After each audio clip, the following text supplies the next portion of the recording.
AJPI, association d'assurés engagés et responsables, présente Sud Radio, le grand matin week-end, la force de l'engagement, Muriel Réus. Bonjour à toutes et à tous. Aujourd'hui, mon invité est Bérengère Couillard, présidente depuis le mois de juillet 2024 du Haut Conseil à l'égalité entre les femmes et les hommes. Bonjour Bérengère. Bonjour. Alors, je vous propose de commencer cette émission en abordant un sujet fondamental, s'engager contre le sexisme, un impératif pour déconstruire les inégalités. L'année 2024 a révélé une fracture sociale grandissante autour des enjeux d'égalité du genre et des droits des femmes. D'un côté, celles et ceux qui aspirent à une véritable égalité, de l'autre, des voix qui, sous couvert de déni ou de défense, retardent les changements. Dès lors que les revendications féminines gagnent en visibilité, elles se heurtent à un backlash médiatique organisé où le sexisme, banalisé et réduit à une simple opinion, s'oppose à des revendications perçues comme trop exigeantes. Le dernier rapport du Haut Conseil à l'égalité dresse un constat édifiant. Malgré des avancées symboliques et des prises de conscience collectives, le sexisme reste profondément enraciné dans notre société. Et les chiffres parlent d'eux-mêmes. 86% des femmes déclarent avoir vécu une situation sexiste et 9 sur 10 modifient leur comportement pour l'éviter. 40% rapportent avoir vécu une situation de non-consentement, alors que seulement 23% des hommes reconnaissent en avoir été à l'origine. 57% des femmes disent avoir été moins bien traitées dans la rue et les transports et 50% dans leur propre foyer. 23% ont été victimes de violences économiques conjugales, un phénomène lié à une spirale de dépendance financière, souvent renforcée par les écarts salariaux. En 2024, seuls 34% des temps de parole médiatiques étaient accordés aux femmes. Alors, et le monde du travail, dirait... le monde du travail reste un bastion d'inégalité. 83% des femmes y dénoncent un traitement inégal, avec un écart salarial de 23,5% dans le secteur privé. Et plus de 3 millions de femmes, ce chiffre est terrible, déclarent subir chaque année des violences sexistes et sexuelles. Et plus de 3 femmes par jour sont victimes de féminicides, de tentatives ou de suicides forcés liés à ces violences. Ces chiffres traduisent aussi une réalité désespérante, car malgré les luttes acharnées menées par les féministes, 94% des jeunes femmes de 15 à 24 ans estiment qu'il est plus difficile d'être une femme aujourd'hui. Le procès des viols de Mazan, historique par ses dimensions, a agi comme un miroir brutal de ces violences systémiques, avec 65% de Français qui reconnaissent une responsabilité masculine collective. Alors, quelles sont les priorités pour avancer ? Une éducation à l'égalité généralisée, plébiscitée par 9 Français sur 10, un partage équitable des responsabilités familiales et la réforme d'un congé paternité obligatoire et allongé, demandé par 70% de nos compatriotes, la révision de l'index Pénicaud et la mise en place du budget sensible au genre et l'adoption des critères d'égale conditionnalité pour les aides publiques, une justice renforcée, une introspection collective masculine pour devenir des alliés actifs aux côtés des femmes. Nous sommes à un tournant. Le sexisme n'est pas une opinion, c'est un fléau qui gangrène nos sociétés et perpétue les inégalités. Bonjour Bérengère. Bonjour. Vous êtes depuis le mois de juillet 2024 la présidente du Haut Conseil à l'égalité entre les femmes et les hommes, après avoir occupé des fonctions ministérielles, notamment en tant que ministre déléguée chargée de l'égalité entre les femmes et les hommes et de la lutte contre les discriminations en 2023. Alors cette nomination à la tête du HCE s'inscrit-elle dans une suite logique de votre parcours ? Qu'est-ce qui vous a poussé à accepter cette mission ? C'est très naturellement en fait que j'ai accepté cette mission qui m'a été proposée en effet en juillet 2024. J'ai occupé, comme vous l'avez dit, des responsabilités importantes sur les sujets d'égalité et de la lutte contre les discriminations en tant que ministre. J'avais également beaucoup travaillé en tant que députée sur le sujet des droits des femmes et des violences conjugales. Et donc, je crois que j'étais à ma place sur cette présidence d'une instance qui est aujourd'hui reconnue d'utilité publique, parce que évidemment, elle rend des rapports extrêmement sérieux et donc ses travaux sont également reconnus par le monde féministe, mais également bien au-delà, parce qu'on a aussi des sollicitations des parlements, du gouvernement, et donc voilà, moi l'idée c'est de évidemment continuer à faire des rapports de qualité et évidemment faire connaître aussi l'instance plus largement par les Français. Alors, des rapports importants, des rapports qu'on attend toutes et tous d'ailleurs chaque année. Là, vous venez de publier le rapport annuel sur l'état du sexisme en France. Vous l'avez intitulé « À l'heure de la polarisation ». En 2024, cette polarisation des débats autour de l'égalité entre les femmes et les hommes semble plus marquée que jamais. Pourquoi cette question de l'égalité devient si clivante aujourd'hui ? Écoutez, c'est vrai que là, si vous voulez, depuis 3 ans, le rapport sur l'état du sexisme en France réalisé par le HCE est basé sur un baromètre. Un baromètre qui permet, donc on a sondé plus de 3200 Français, dont 500 jeunes qui ont entre donc 15 et 34 ans. Ce qui a permis justement de voir l'état du sexisme en France, mais aussi l'évolution d'année en année. Et donc, on se rend compte qu'il y a un clivage de plus en plus important entre les femmes et les hommes sur la perception du sexisme. Et là, on a donc regardé de façon très précise, notamment sur les questions politiques, où on a connu donc une campagne américaine donc qui a été particulièrement clivante, et on le voit par les votes aussi des plus jeunes. Il y a quand même 45% des jeunes américains qui ont voté Donald Trump, quand 72% des jeunes américaines qui ont voté Kamala Harris. Donc on le voit par les votes. On voit qu'il y a des discours masculinistes qui sont de plus en plus embrassés par la jeune génération, et particulièrement les jeunes hommes.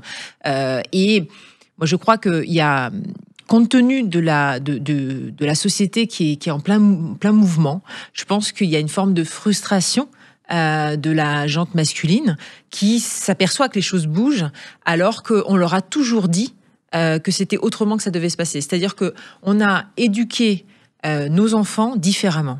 Quand on pose la question à des parents s'ils ont éduqué leurs filles et leurs garçons de la même manière, ils répondent oui. Et pourtant, lorsque vous demandez à une jeune fille si elle a été élevée comme son frère, elle dit non, majoritairement. Et donc, pourquoi elle dit non? C'est parce qu'en effet, on n'éduque pas les enfants de la même façon quand ils sont filles ou garçons. Et ça se répercute évidemment lorsqu'ils arrivent à l'âge adulte. Et donc, ils ont tendance à reproduire ce qu'ils ont eu avec leurs parents, avec leurs propres enfants. Et donc, on n'a pas inversé cette tendance. Et les inégalités qu'on a dans la vie quotidienne, qui sont très importantes, et ben du coup, on les retrouve aussi dans la vie quotidienne des enfants quand ils font famille. Alors, on n'a pas rééquilibré ça. Est-ce que c'est un problème d'éducation? Et justement, sur ce problème d'éducation, ça fait des années que l'on parle, depuis 2001 d'ailleurs, puisque c'est l'éducation à l'égalité, à la prévention des violences sexistes à l'école sont des priorités. Seulement 15% des élèves bénéficient de l'éducation à la vie affective, relationnelle et sexuelle, malgré une obligation légale depuis 2001. Donc, on a quand même beaucoup de mal. Comment est-ce qu'on va sortir de cette situation pour renverser la table par rapport à ce que vous venez d'évoquer? Est-ce que vous pensez que la ministre de l'Éducation, que vous connaissez bien, va s'engager enfin sur ce sujet? Écoutez, bien sûr, je l'espère. J'ai toute confiance dans l'action qu'elle peut mener, parce que c'est quelqu'un que je connais bien et qui a qui croit en ces séances à la vie affective, relationnelle et sexuelle. Après, vous l'avez dit, c'est une obligation légale et elle devrait être déjà appliquée depuis près de 25 ans. Donc, c'est quand même aberrant que ça ne le soit toujours pas. Pourquoi ça ne l'est pas? Oui, quel est le frein, en fait? Le frein, il y a divers freins. Il y a déjà eu des levées de boucliers des plus conservateurs qui s'opposent continuellement à la mise en place de ces séances à la vie affective, relationnelle et sexuelle, pour de mauvaises raisons, en pensant qu'on va parler de sexualité à des enfants. Il n'en a jamais été question. On ne parle pas à des enfants de primaire de sexualité. Évidemment, on adapte ces séances en fonction de l'âge des enfants. Mais il y a eu des interventions du milieu associatif. Déjà, le milieu associatif, ils ne sont pas assez nombreux pour pouvoir intervenir, même si tous les responsables d'établissement leur demandaient. Ils ne seraient pas assez nombreux. Donc là, la formule qui semble se dégager, c'est d'avoir déjà un corpus commun, c'est-à-dire que c'est le Conseil supérieur des programmes qui réalise donc un cours qui sera donc déployé sur l'ensemble des établissements, et donc par âge. Donc ce sera beaucoup plus simple pour du coup celui qui fera le cours, et donc il y aura des propos qui seront tenus, qui seront justes pour l'âge de l'enfant. Et puis après, l'idée, c'est d'aller, évidemment, que ce soit le personnel de l'éducation nationale qui puisse faire ces séances, accompagné évidemment du milieu associatif sur un certain nombre de sujets qui ne pourraient pas être évoqués par le personnel de l'éducation nationale. Et je pense que c'est ça, la formule qui fera que ça fonctionne. Donc moi, j'ai bon espoir, en tous les cas, avec l'arrivée d'Elisabeth Borne à la tête du ministère de l'Éducation nationale et de l'enseignement supérieur, de mettre en place cette mesure qui est indispensable.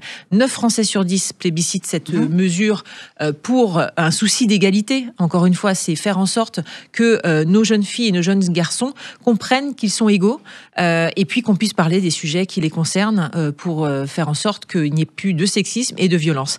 Et donc, je crois que c'est indispensable. Et puis, 7 Français sur 10 pensent que c'est la mesure la plus efficace Alors, donc allons-y. Voilà. Allons-y, Donc évidemment, franchement. le Haut Conseil à l'égalité appelle les responsables politiques à avoir confiance en cette mesure et à la mettre en place. Mais est-ce que c'est un problème de minorité? Est-ce que c'est une façon de céder à des demandes minoritaires, hein? Quand vous dites 9 Français sur 10 plébiscitent, très bien. Alors pourquoi céder à des demandes minoritaires sur un élément et un programme aussi important pour changer les comportements et pour faire comprendre aussi la notion de consentement? Il y a une minorité qui est très bruyante et qui l'est depuis une vingtaine d'années et qui a réussi en effet à faire peur sur ces questions. Moi, je crois qu'il faut, et je l'ai dit, il faut rassurer. Et rassurer sur un contenu qui est proposé par le Conseil supérieur des programmes. Là, c'est le cas. Donc, je crois que c'est le moment d'y aller. Ok, on va parler du procès de Mazan, hein, qui a été un révélateur énorme, des fractures sociales sur la question du sexisme, du viol. 65% des Français, hein, vous révélez ça aussi dans ce rapport, considèrent que cette affaire montre que les violences sexuelles et sexistes sont une responsabilité collective masculine. Quel est votre regard sur l'implication des hommes dans la lutte contre ces violences et comment pouvons-nous arriver à créer les conditions d'une implication collective ? Le baromètre réalisé cette année révèle que 9 Français sur 10 pensent que les hommes ont un rôle à jouer dans la lutte contre le sexisme. Moi, je le vois au quotidien lors de toutes les interventions que j'ai pu faire depuis de nombreuses années. Le public est majoritairement féminin. Et c'est ce qui pêche aujourd'hui. C'est-à-dire que les femmes sont très engagées sur la question. Et on le voit d'ailleurs, il y a un clivage et un ressenti très différent sur le sexisme en France. Il y a des hommes engagés, mais pas assez. Il faut que les hommes s'engagent sur cette question. Comment on les embarque ? On les embarque en leur faisant comprendre que c'est plus difficile d'être une femme qu'un homme. Et ça marche, parce que même si, là, on regarde, 94% des jeunes filles pensent qu'il est plus difficile d'être une femme qu'un homme, mais 67% des hommes le pensent aussi. Donc c'est quand même, ça donne de l'espoir. C'est plus 8 points par rapport à l'année dernière. Donc ça veut dire qu'il y a 8% d'hommes, jeunes hommes, qui pensent en plus qu'il est plus difficile d'être une femme qu'un homme. Alors oui, il y a aussi des chiffres qui viennent un peu nous gratter l'oreille quand on les entend, parce que 13% des jeunes hommes pensent qu'il est plus difficile d'être un homme qu'une femme. Bon, mais c'est aussi parce que les choses bougent. Et je crois que parce que les choses bougent, il y a certains hommes qui accompagnent ces changements et qui veulent participer, et puis il y en a d'autres qui du coup sont plus réfractaires et ont peur de ce changement. Donc moi je souligne tous ceux qui veulent s'engager et je leur dis oui messieurs, on a besoin de vous dans ce combat. Ah ben ça je confirme, on a vraiment besoin des hommes. Il y a aussi cette question des médias, de l'importance des médias, hein, dans la banalisation des violences sexistes, dans les discours publics, hein, dans les discours qui sont tenus. On se souvient bien sûr sur CNews de la qualification de l'avortement comme la première cause de mortalité dans le monde. Quand on regarde également les sanctions prononcées par l'Arcom entre 2019 et 2024, aucune ne concernait le sexisme. Donc en dehors du constat que vous faites, hein, et qu'on retrouve dans ce rapport sur la banalisation, quel rôle vraiment les institutions devraient-elles jouer dans la régulation de ces discours ? En fait, le terme MeToo n'a jamais été autant cité, donc a été très cité donc au premier semestre 2024, et a été autant cité que les années complètes, les 5 dernières années complètes. Donc vous voyez, c'est énorme en termes de nombre de fois où les sujets ont été traités. Et les violences sexistes et sexuelles ont également été beaucoup plus traitées entre 2019 et 2024. On a une hausse de plus de 17%. Donc les médias prennent leurs responsabilités, en tous les cas sur ce sujet, et traitent ces sujets, parce que aussi les auditeurs et les téléspectateurs sont plus à même d'entendre ces sujets et sont plus à même d'apprécier quelque part le traitement de ces sujets. La seule chose, c'est qu'en fait, on a un traitement médiatique qui n'est pas à la hauteur. Il n'est pas à la hauteur parce qu'il y a une forme de désinformation qui est parfois relayée par les journalistes, les chroniqueurs et tous ceux qui peuvent intervenir sur ces questions. Et du coup, il y a une forme de minimisation aussi d'un certain nombre de faits. Et ça fait beaucoup de mal à la cause, parce que quelque part, il y a une forme de banalisation des violences de genre. On a beau en parler, on voit que c'est pas traité de la bonne manière. Et après, ça a une répercussion sur les téléspectateurs et également sur les auditeurs. Donc ça, c'est une première chose. Et en effet, aujourd'hui, le sexisme n'est pas pris à la hauteur de ce qu'il représente. Quand vous avez des déclarations qui peuvent être considérées racistes ou homophobes, vous avez des personnes, des auditeurs, des téléspectateurs qui vont davantage les dénoncer. Le sexisme, ça passe sous les radars. Comme s'il y avait une forme d'acceptation de cela. Tacite. Voilà, quelque part, oui. Et donc, en effet, vous l'avez souligné, l'Arcom, sur 13 décisions pécuniaires l'année dernière, aucune ne concerne le sexisme. Et même quand il y a eu un cas, notamment sur C8, où je me permets de le dire, une femme a été traitée de tepu pendant une émission, l'Arcom a préféré relever l'atteinte à la personne plutôt que d'aller prendre le cas de sexisme. Et donc c'est regrettable parce que je crois que le sexisme doit être traité comme toutes les autres formes d'atteinte à la personne ou de discrimination. Il faut que le sexisme soit retenu de la même manière. Et puis c'est la première forme de violence. On sait bien que c'est le début du continuum des violences. Complètement. Alors vous avez parlé tout à l'heure des 49% de jeunes Américains qui ont voté pour Trump. Oui. Les mesures prises dès son investiture sont terriblement inquiétante au vu de notre regard européen. L'abolition des programmes de diversité et d'inclusion, l'adoption d'une loi anti-trans, évidemment la commutation des peines pour tous les participants à l'attaque du Capitole. Alors, j'ai un peu envie de vous demander, vous, en tant qu'observatrice des enjeux sociaux et politiques, comment vous analysez l'impact de ces décisions sur les droits civiques et les avancées en matière d'égalité, particulièrement sur les communautés marginalisées? Est-ce que vous pensez que ces décisions, ces prises de position vont avoir une influence en Europe et chez nous? Bon, déjà, il n'y a pas de déception sur la marchandise. Il avait dit qu'il le ferait, il le fait. Quelque part, il avait prévenu. Et je pense qu'il y a une forme de naïveté de la part, particulièrement une naïveté européenne, de penser qu'il ne puisse pas être réélu. Et je pense que ça n'a pas été anticipé. Globalement, et moi ce qui m'inquiète, c'est que la campagne américaine et la politique américaine et la politique en général, même des pays étrangers, est suivie au niveau international et donc est suivie en France. Et donc, quelque part, Donald Trump devient un modèle pour la jeune génération plutôt masculine qui, du coup, voit en lui quelqu'un qui véhicule qui est viril, qui assume totalement ses positions.